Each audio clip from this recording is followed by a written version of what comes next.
honored to have you here. Okay, for those of you who don't know, which if you don't know who Kelsey is, I'm so sorry. This is why she's here. You're going to get to know her. Kelsey Kindall is a bubbly, sweet, loving, friendly, confident, empowering gem of a human who also happens to be a musical artist based in San Francisco who just released her debut album, Bittersweet.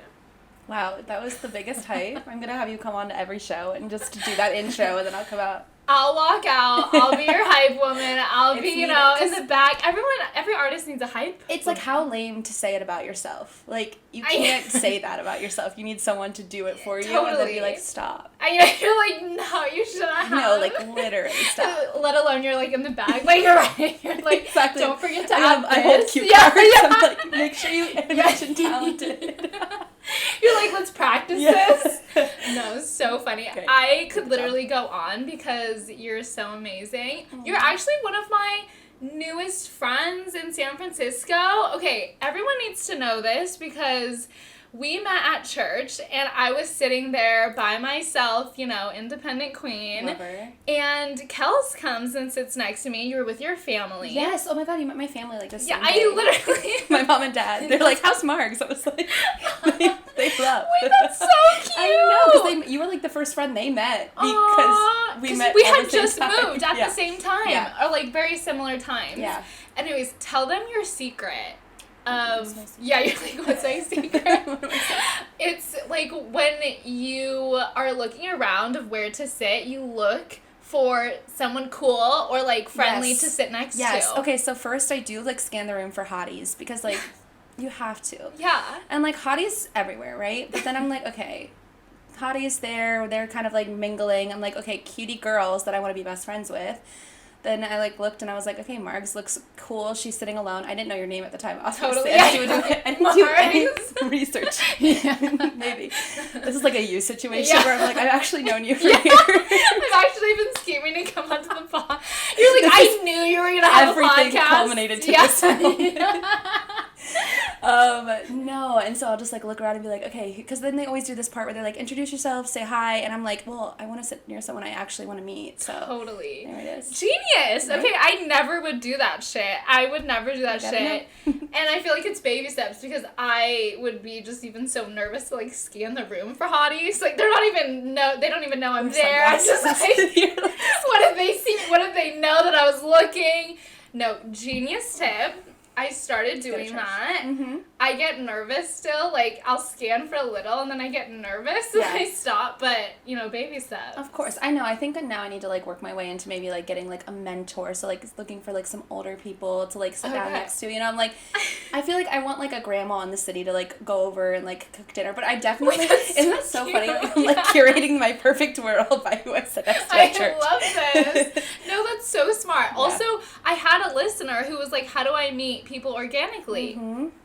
Any situation. Scan the room, sit next to someone who's also sitting alone. I feel like that's a good huge, one. You know? That's like so easy to talk to versus like trying to insert yourself into a friend group or because then they're like concerts too. Like go stand next to someone who's like looks alone. Yeah. I feel like I don't know. I've never tried that. And a cutie. And a cutie. Cutie girl. Cutie guy. You know, friend or potential. Yeah. You also never know like who they're friends with. Exactly. You just never know who you're gonna meet. You're also so good at being. You are just bubbly and, like, very friendly. I feel like you also are not afraid to talk to different people. And, like, you have so many friends. I love it. Wow, that's so nice of you to say. Thank you so much.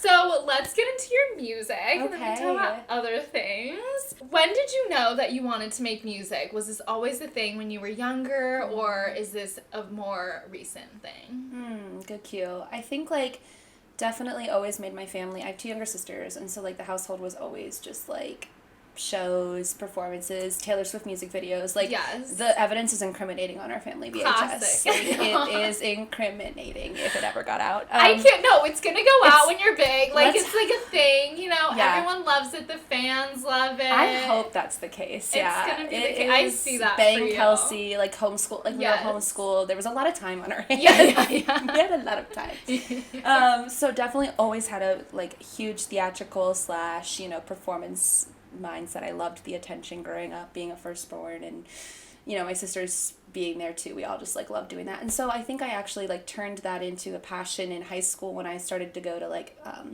I did, like, musical theater, like, shows. I went to, like, a performing arts high school where, like, it was, like, Glee, you know. I loved like, Glee. we were, like, not popular, but we thought we were the hottest things when I played it. We were, like, I got cast as Silly Girl number 1. So. Yes. Flex. Like, no, shut up. So that was, like, my first introduction to the theater world, the music world, and I went to college for musical theater. But when COVID hit the world, there was obviously no live theater anymore. It was, like, very much, everything was remote, and so I always wrote music on the side, and was really interested in that, and I was like, why not try to, like, produce and write some music? So I worked with a friend, Jason, in New York, and we did my EP. The EP was cute. It was, like, an explorative, like, can I do this? It had, people had good reactions to it, and I was like, maybe I'll just try to do some music from moving forward. And, like, I think what really excites me about music is I can tell the same story that I liked telling during theater, but, like, through songs and through albums, and, like, I think that's the part that I really love about the music itself, is, like, storytelling. Yeah. I think that's what it comes down to, of just, like, why I like performing in general. Yeah. Totally. And this last album, it was about your life and the way that you were feeling. How did you feel when you were writing this album? Well, it's funny because I didn't set out to write an album. I, like, wrote a few songs that we released as singles, and then I had a really good writing session with my two producers, Will and Josh. And I can tell that story of how I met them because it's super funny. But they live in Pennsylvania, and we, like, wrote a couple songs, and we're like, this is an album. Like, we have, like, 6 songs right now that we could put together. And then I kind of wrote Bittersweet, the, like, title song that ties it all together. But it was so funny because, like, I didn't set out to, like, tell the story of my life. But then when I looked at all the songs, I was like, this is the story of my life. Yeah. Which was crazy. So that was a really cool moment that once we realized we had the content and, like, the story was there, just kind of piecing it together then. And, like, the song order was really important to me because I wanted it to have, like, a really clear arc and, like, story there. So that was cool. I love that. What is your favorite song on the album?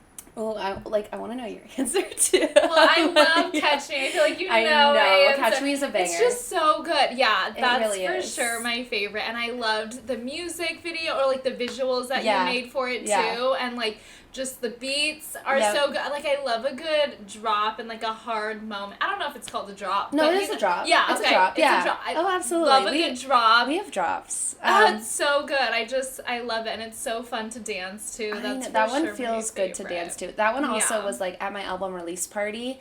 I went through the album, and then everyone was like, encore, encore, and I was like, I literally do not have a song. Yeah, like, I was like, girlies, I'm out of content. I can't. I was like, should I just, like, cover, like, Carrie Underwood right now? But that would be so. I love when artists do covers. I know, but I was like, if this sucks, everyone, all the energy is out. Yeah. So Christina, You're like, I did all my content. Bye-bye, You're go, like, I did not go away.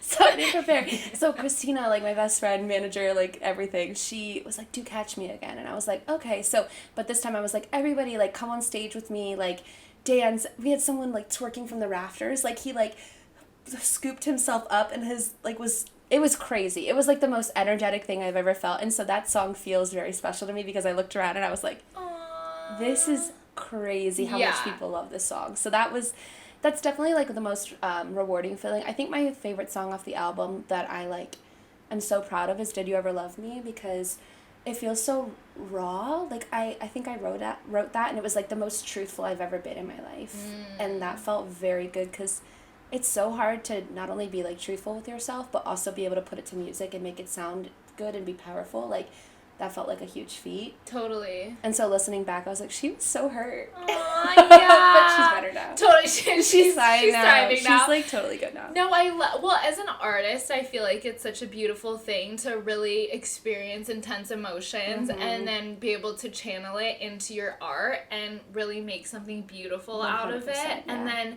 when you listen back, like, it takes you back. Yeah. And you feel the emotions again, Yeah. but it's this beautiful thing that came out of it. Mm-hmm. I used to feel like my emotions were really intense and I didn't really have a way to channel it. And so now, as I'm talking to my therapist about this, he's like, wow, it seems like whenever you go through intense emotions, you're able to channel it into art. Mm-hmm. And I think that's such a cathartic feeling, but it also kind of like makes me feel safe in feeling my emotions now. 100%, and like it's not for no reason. Yeah. You know?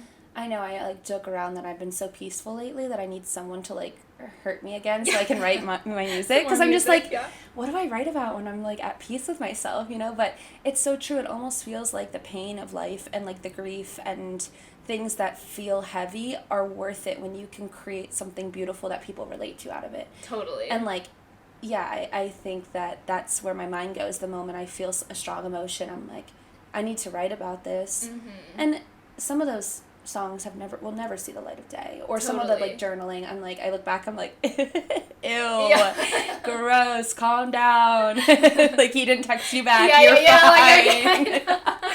But it is beautiful when you see something go from like an emotion to words to music to being on an album to then getting DMs from people being like, this song spoke to me, or this song really like I related to that. Like, that's probably the coolest moment as an artist, and hear that like your experience someone else also felt something from. Yeah, and it's also so beautiful for the listener, because when I'm sad, I listen to sad music, and when I can really relate to the lyrics, I just feel as if it's almost like I wrote the song, like it was made for me. Yes. And that's such a beautiful feeling and a moment of connection. I know, so. I do that all the time with the sad girlies. I was like, oh, that one personally victimized. Yeah. How do you want other people to feel when you listen to this album? That's a good cue. I think I love when someone tells me they listen to it from front to back, because I think like just the thing that makes me so excited is the story that it tells of when I wrote this, and like still to this day, like this will always be true. The Bittersweet is like, there are so many truths that compete in my life of trying to be like content and grounded and happy and fulfilled, but then also like this just like constantly wanting to do more and have a bigger, better experience or get to the next level with like careers, music, friendships, relationships. Like there's like just these competing truths of like, oh, I'm happy in San Francisco, I love it here, my life is perfect, and then being like, but the East Coast, like my family's there, and like, you know, it's just like there's always gonna be like a battle. And I really wanted to tell that story of like multiple things can be true at the same time. Yeah. So you hear me like in one song be like, catch me, I'm the prize, like come after me, and then also being like the loneliness of like, but it's really lonely when you know your self-worth and you won't settle for just like whatever comes your way. That's so true. I saw this one TikTok, and she was like by herself in her car, and she was like, nobody told me that respecting yourself and like cutting people off who disrespect you would feel so lonely. It is so wild. You're like peaceful, like laying on my bed where I'm like, I have no, like, even if I wanted to text someone to come over, nobody. Yeah, you're like, who? Someone that's respectful? Like where? Just nobody. The roster is 0. Yeah. Unfortunately. For but now. Okay. For now. For now. We're not like, manifesting the people are out there. Yeah. But yeah, no, it's so true that there's this dichotomy of life of good things really happening and being able to be grateful and also wanting to also be somewhere else and seeing more growth for yourself and stuff like that. Yeah. I remember you talking about this. So your album release party was on a rooftop. It was so beautiful. It literally reminded me of a music video on YouTube, like Justin Bieber, like, oh my gosh, you know, like he was on there. The rooftop. He was there. He's a fan. Haley and him, they just stopped by. Yeah. Said hi. But you talked about after how like special that was, how supported and loved you felt, and you were so grateful for that.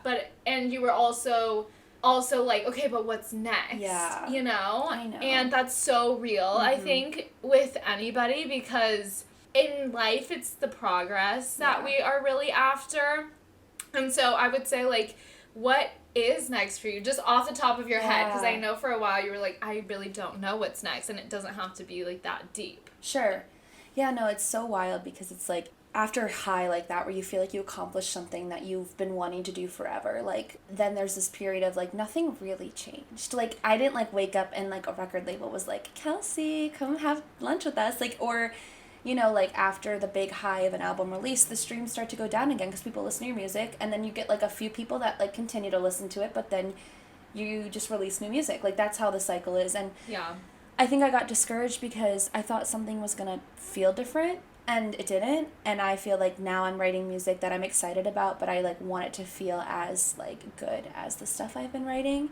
So I'm writing I'm writing exciting music. Yay! I really am. I'm very, very stoked about the new sounds I'm exploring. It's kind of outside of this, like, alternative pop moment. It's some rock, some, like, indie, some EDM, like, trying to get involved with, like, because obviously the Bay Area loves EDM, and I'm like, it would be nice to just, like, get my foot in the door, trying to do some vocals for those songs, too, to, like, make some connections. But the one thing I'm trying to do right now is just, like, go to as many live shows as I possibly can, because hearing other artists talk about, like, I just saw Ben Abraham at Cafe de Nord, and he's, like, in my mind, he made it. Like, he's performed at the Grammys, has, like, multiple albums, has toured constantly, and he said something of just, like, as an artist, the finish line's invisible. Like, you don't know when is enough. Like, and I'm like, that's truly, like, no matter how big you get, that's always going to be an issue. You know? So it's like, you have to just enjoy the process, and you have to, like, enjoy being a creative and not care about the numbers or, like,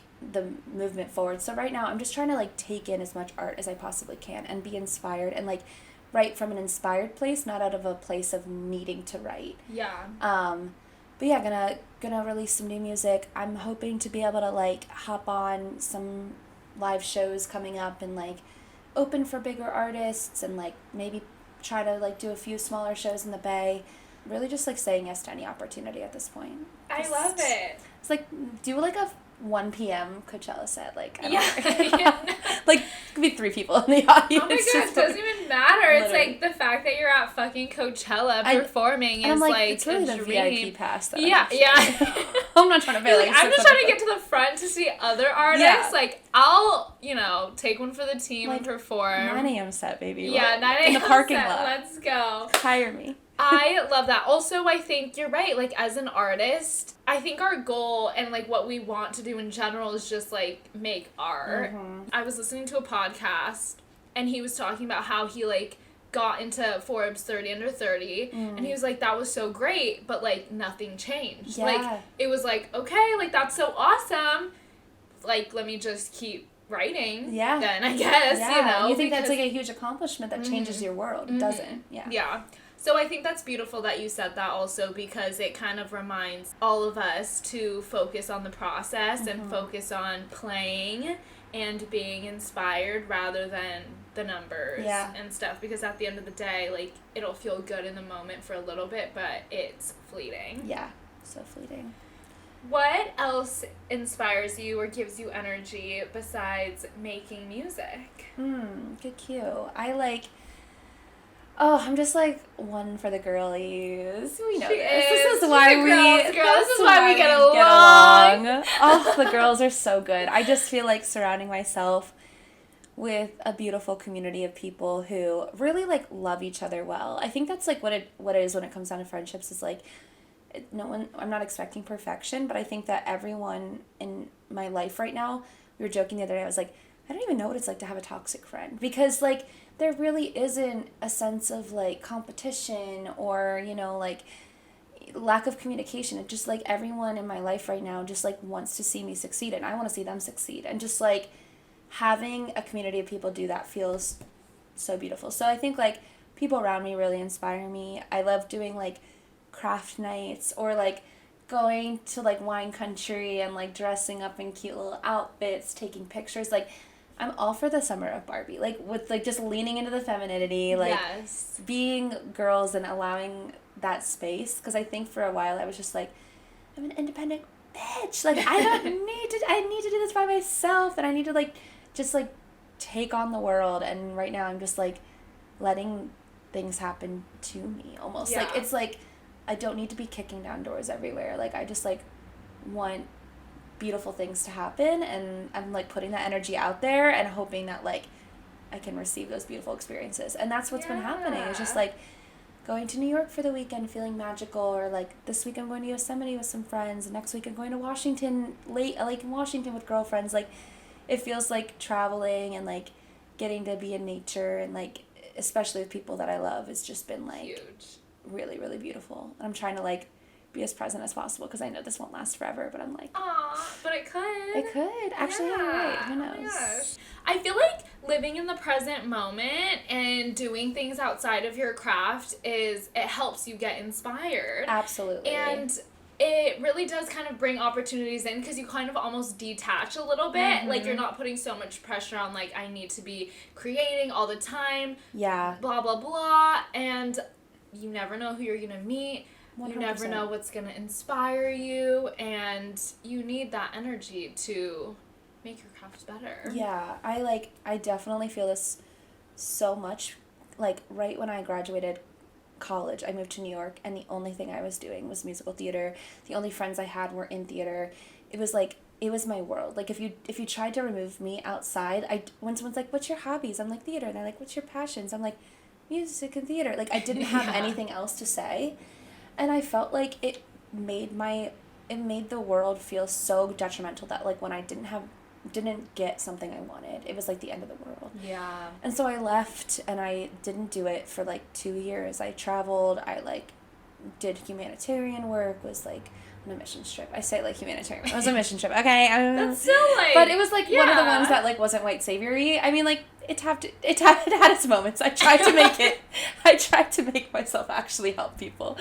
But I really got world perspective of just, like, this doesn't have to be everything. And since then, I just feel like I love doing things that I'm not good at. Like, like skiing. Like, I've gotten injured on so many. It is not a good investment for my body, but I love it. Yeah. I'm horrible at it. It's like, we should be able to, like, have fun and play and do different things too. Yeah. I'm so bad at snowboarding. I haven't tried skiing yet. It's just like... It's just as hard. Snowboarding is really hard. I tried that, and I had to get, like, medevac down them. Oh, no. They, like, stuck me in a little, like... I did that twice, Margs. Oh, no. You're like, okay, that's the last time I gave it a second chance. No. This isn't it. We don't work together. No, it's like, it doesn't make sense for me having only one limb. Like, it makes you have, like, a mermaid tail. You don't but, need like, that. Yeah. I'm proud of you for being able to master snowboarding. Well, I used to be good at it when I was younger. Oh my gosh, I can imagine you shredding down the mountain. Like, it was so fun. And then I haven't done it for about 13 years. And so I just went earlier this year. Terrible. You're like the memory. Terrible. Just on my heels the whole time, which I thought was fun, but, like... As long as you think it's fun, that's fine. Yeah, but... Yeah, I don't know. I kept falling, and it wasn't really a vibe. I also think it was the company that I was with, you know. That matters. That does. Company is huge. It's huge, because it could be funny, LOL, or it could be, like, stressful, and this is not fun for me. It's not fun. Yeah, so I think that was a part of it, but I definitely want to try skiing. Yeah. I think I need to be better at, like, having fun, doing different things that aren't my thing, and being okay with being bad at it, because I get so hard on myself. Yeah, I definitely get the, like, perfectionist, even at game night. Like, it's like a game night, and it's like categories, fun. And I can't come up with, like, a word that starts with an O, and I'm like, Kelsey, so stupid. I'm like, girl, it's a game night. like I can, so, like, my blood pressure rises. I'm like, is she okay? Yeah. I'm gonna unpack that with. I just got a therapist, so. We love therapy. I love my. I love you.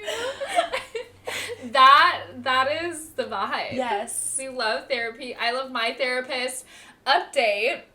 Okay, my last episode I did a guided meditation. I told the listeners about how I wanted to ask my therapist to come on the podcast, but I was scared. Oh, yeah? So, update, I asked him this morning. What did he say? And he was really grateful. Like, he was like, I just want to sit in this moment because I feel so honored. Like, it was really special. It was really cute. But he has to ask his supervisor. Okay. And that so, checks like, out. it might not, like, it makes sense. Yeah. But I'm like, maybe when we end our sessions, like, we could do it if they say no. Yeah. But either way, he felt so grateful and honored, and I was like, that made me feel That really also was, happy like, too. hard for you to ask that. So It I'm was. proud of you to, like, actually put yourself out there and be like, I was so scared. Yeah. It took me, like, multiple sessions. Yeah. I was like, I didn't do he's it. like, are you working through anything right now? I'm like, trying to ask you. Yeah. And then And then we had extra time this time, and I was like, things are actually going well, so I'm like, let's just do it. Let's just do it. That. But yeah, it was cute. For a second, I thought I was going to get rejected. Like, I felt, like, the rejection energy when he was like, let's just stay here for a moment. Yeah. I was like, like, okay, just why are we staying stab here? me. Just stab me. No, but it was good, and I feel better about Yeah. rejection. It's Yeah. just redirection. And he will come on when it's meant to be. Exactly. And in the meantime, you're going to have also a million other guests that are Exactly. gonna be Like exciting and you. fun. I mean, I didn't want to say that. You're like, it was implied. There's the cue cards. Yeah. They're right over there right now. Also, being somebody who was Christian and grew up Catholic, I would feel, like, nervous that people would judge me and stuff. Did you ever feel that type of judgment at all, ever, or afraid to be yourself? That's, such a good question. Yeah, I think, like, when I write my music, like, it doesn't always sound, like, the most, I don't know, wholesome.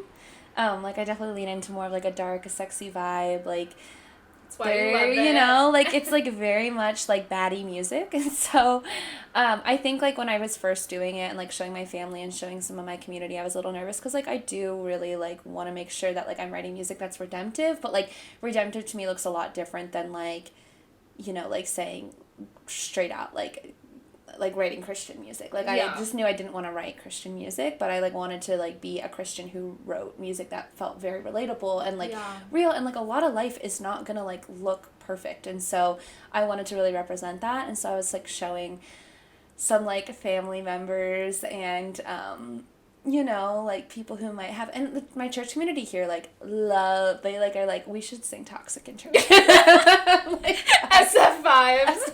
So they, like, always support. I literally use the studio at church to, like, make my music, which is amazing.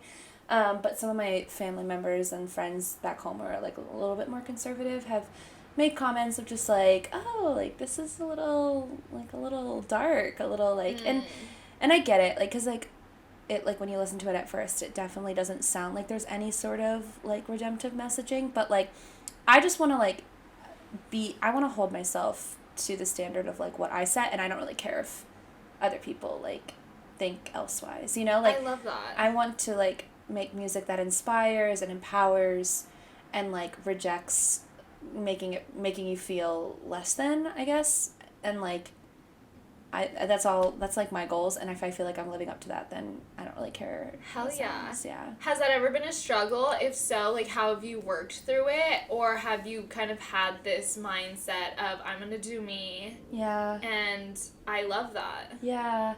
The stuff, well, also some of the stuff I'm writing is, like, it's pretty incriminating. Like, you know it's about you. Like, it's like if someone, it's like, I'm Taylor Swifting people right now, you know? Like, but I haven't had any moments that felt, like, really, like, make or break.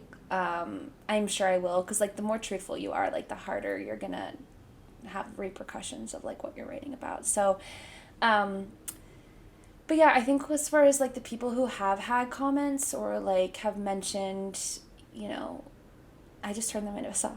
I'm like, try me. No. Yeah.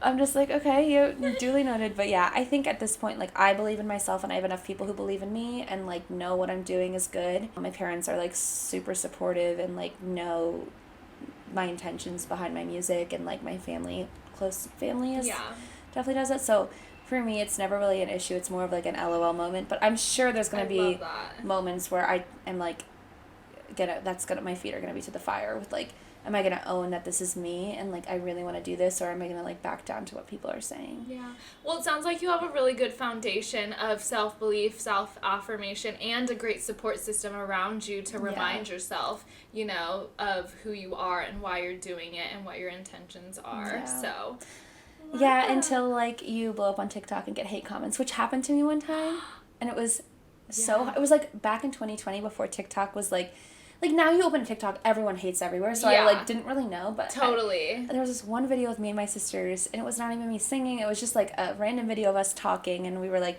posing for a live photo and bickering, and then we went like smile, and like, and I posted on TikTok for like my 2 friends to like watch, because it was literally right when COVID happened, no one had TikTok yet, and I like checked later that night, it has like over 1 million views with like thousands of comments, and the one comment, like I was wearing a blue dress, and like they were like, the girl in the blue dress is anal, the girl in the blue dress should kill herself, like the girl in the blue dress, she's definitely an Aries because she's giving too, and I was like, I literally deleted the video. I was like, oh my god, people hate me. Yeah. But now I know. Like, I think that was just like a little bit of a taste of like how mean people can be online, that I'm like, for sure. If and when that happens again, I think I'm a little more prepared. I have a little bit more of a foundation, but it was jarring. I was like, I'm sure, because you're funny, like, but I just posted this for funsies, and Yeah. now people are like sending me hate mail. It was so wild. Yeah, that is wild. I feel like that's always been something that has scared me, and like that has kept me from even just starting my creative endeavors for so long.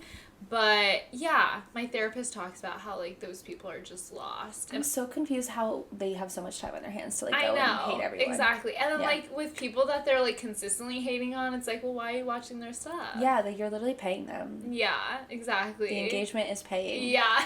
So, is there anything else you wanted to talk about on the pod? Oh, I just love this. I feel like I'm just like, there's just such good energy here. Yeah, that's a good question. You don't have to. You don't have to. And done. This is a great vibe, everybody. Kelsey's studio apartment. Oh, yes. So freaking cute. I'm taking inspo, so if you see my future studio look exactly like this. It's okay. Pops of color everywhere. Yeah, it's so funny. cute. I have a guy who, we kind of like, when I leave the city, he comes and stays here, and like we'll like swap. He'll like sublet for me. And so it's just like this single guy who comes in and like lives in my like girly pop like Barbie Dreamland house, and he just like exists here, and I'm like, I wonder how he feels. Yeah, like, I'm like just like he's like watching TV at night, and there's like pink plants everywhere. Yeah, I hope he likes it. Maybe he keeps him in touch with his. I hope so. Side, I feel like maybe he secretly vibes, but he like tries to play it cool. Yeah, because of I think so society. Too. I think so too. But no, thank you for having me. Of course. This has been so fun. This has been so fun. I had such a good time. I love you. And now you all get to enjoy the stripped version of Catch Me by Kelsey Kindall. Yay. Okay. XOXO. Until next time.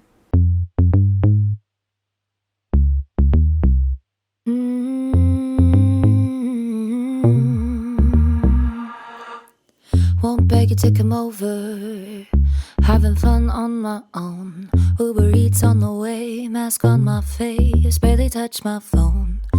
What you gonna have? Filled to the brim with love. I'm sitting back, gonna relax. Yeah, I'm good alone. I used to go out on the weekend, looking for a thrill, but it was never real. Decided I am done competing, don't have a void to fill, and I never will. Catch me, don't waste my energy. Come on and chase me, don't let me down. Show up, impress me, dig in, roll up your sleeves. Talk to me nice and sweet, I'm listening now. Bum ba-dum bum, bum ba-dum bum. Won't beg you for a favor, won't beg you for your time. If you don't wanna try, those are hills I won't die on, but your friend just might. I'm not playing games, not in the mood to train. You could step away, don't want you to be fake, don't wanna have to make you want me. I used to go out on the weekend, looking for a thrill, but it was never real. Decided I am done competing, don't have a void to fill, and I never will.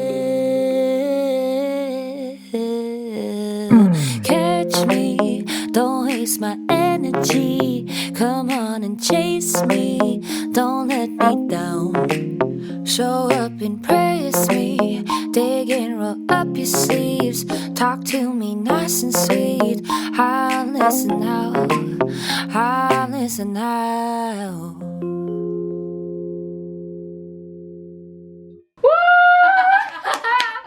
Yes! Period. Cute. I That was so good.